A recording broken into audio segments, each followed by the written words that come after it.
and welcome to World Talks. I'm your host, Diana Skaya. U.S. President Donald Trump marked his first 100 days back in the White House with a campaign-style rally in Michigan, calling it, quote, the most successful in history. But now behind the cheers and applause, approval ratings are sliding, the economy is jittery from sweeping tariffs, and critics say the chaos is just beginning. Now, from bold executive orders to bold trips to Mar-a-Lago, we delve into Trump's first 100 days with our guest, Raffaella Tenconi, economist at Wood & Company. Raffaella holds degrees from the London School of Economics and has 20 years of experience as an economist. Raffaella, welcome to World Talks here on TVP World. Good to have you with us this evening. Hello, everyone. I'm delighted to be with you. Raffaella, so let's start with the big picture. How would you assess the overall economic direction that President Trump has taken in his first 100 days back in office? Well, I have to say the direction, unfortunately, is negative, both for the short term and the long run.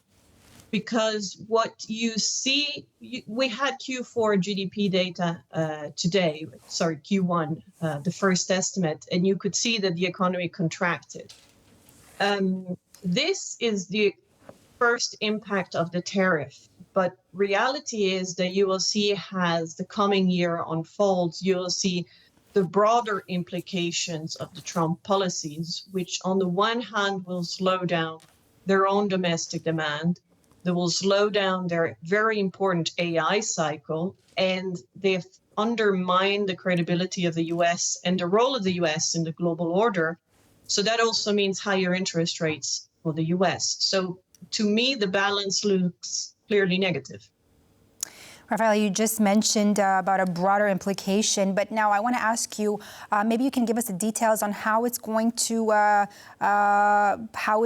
look like for Europe. I mean, you brought up this tariff right now. What impact are Trump's economic decisions are going to have on Europe down the line?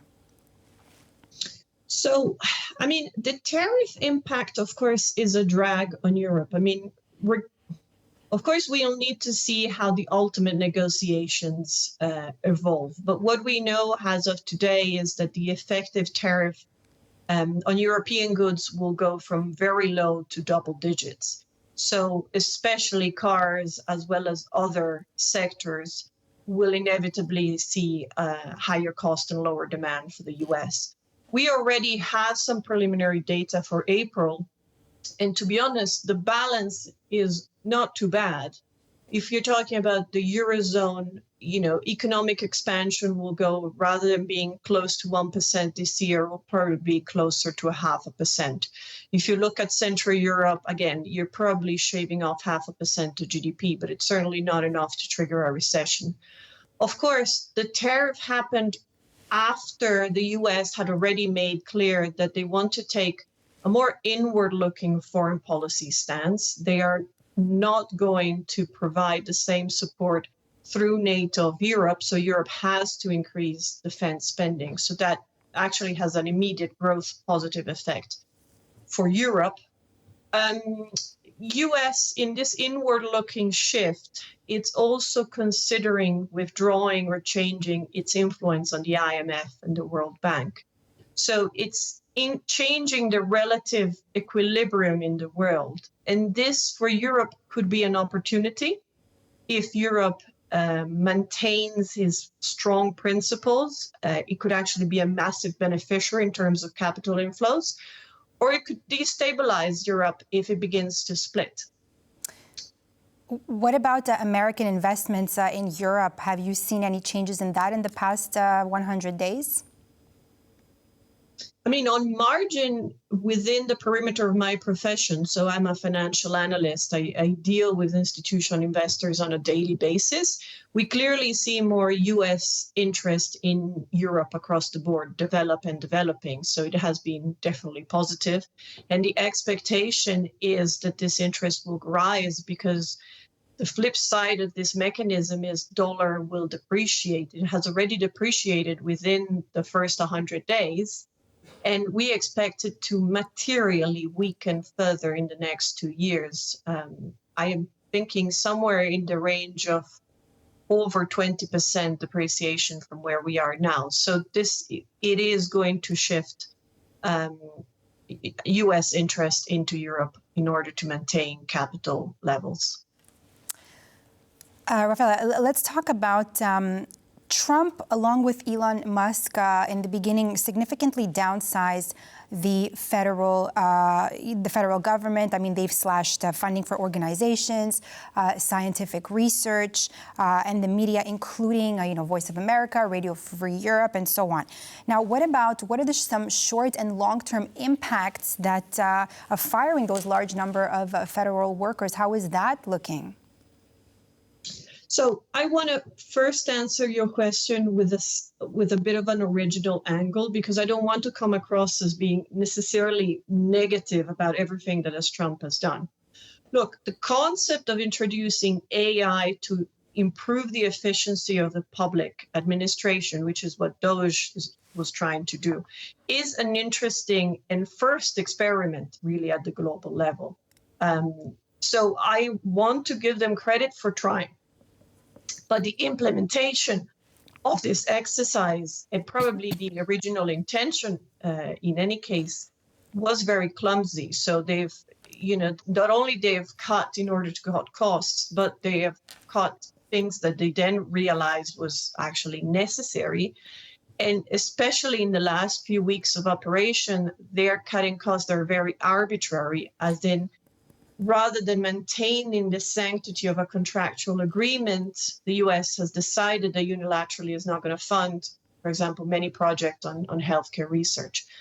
So, as I said, the impact on the US is the US has lost credibility.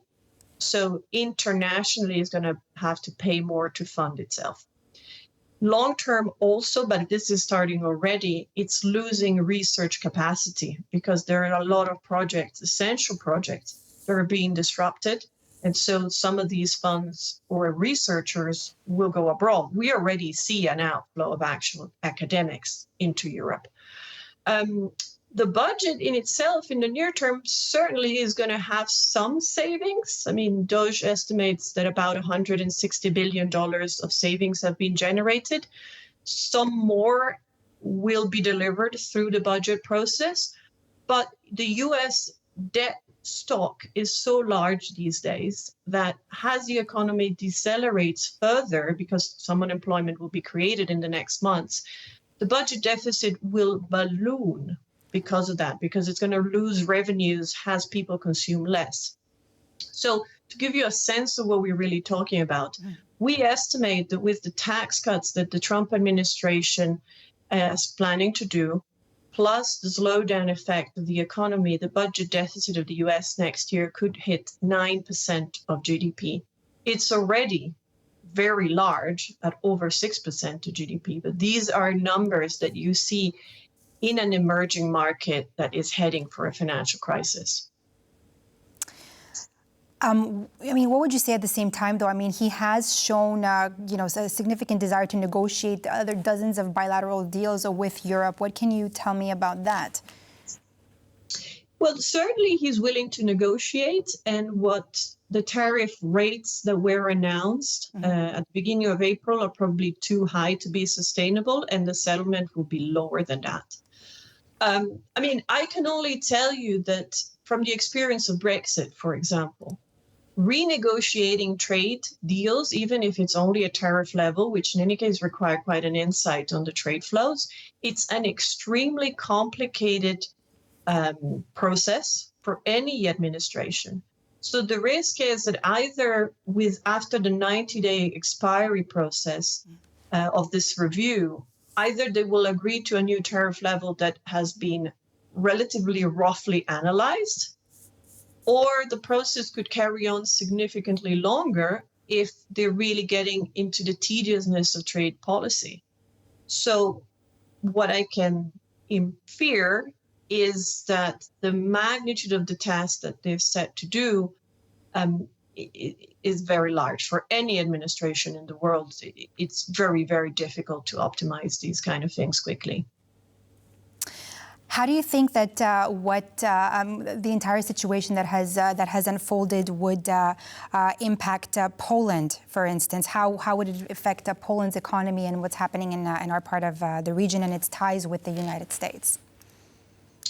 Well, direct trade with the U.S. and Poland is relatively minor, right? I mean, it's about 3.5% of total exports. So it is an impact primarily through confidence, because as the U.S. introduces disruption through global trade, global demand weakens, including in the EU, which is the main trading partner. So, as I said, there is about 0.5% of GDP growth lost because of these disruptions. We still think Poland grows around 3% this year, so it's very close to its normal trend rate. Poland was already way ahead of everybody else on defense, and the EU has introduced additional leeways to accelerate investment on defense, housing affordability, energy transition, and water resilience. So I expect that in the next few months, we could see actually the Polish government accentuating some investment momentum through the EU vehicle. Unfortunately, we will also need to see how the peace agreement with Russia and Ukraine will evolve, whether this will be the real success of the Trump administration, whether a proper peace deal will be achieved. I think that will definitely have a positive impact on Poland and everybody else, or whether it would be a weak deal, which actually undermines security concerns in the region. And then, unfortunately, it's a confidence game again. Well, he did say throughout his campaign that he would be able to end the war in 24 hours and then find a ceasefire right up until Easter, and that has not happened so far. But thank you so much, Raffaella Tenconi, economist at Wood & Company, for all your input with us here on World Talks today. Thank you. Have a good evening. And that completes this edition of World Talks. I'm Diana Skye. Thanks for watching.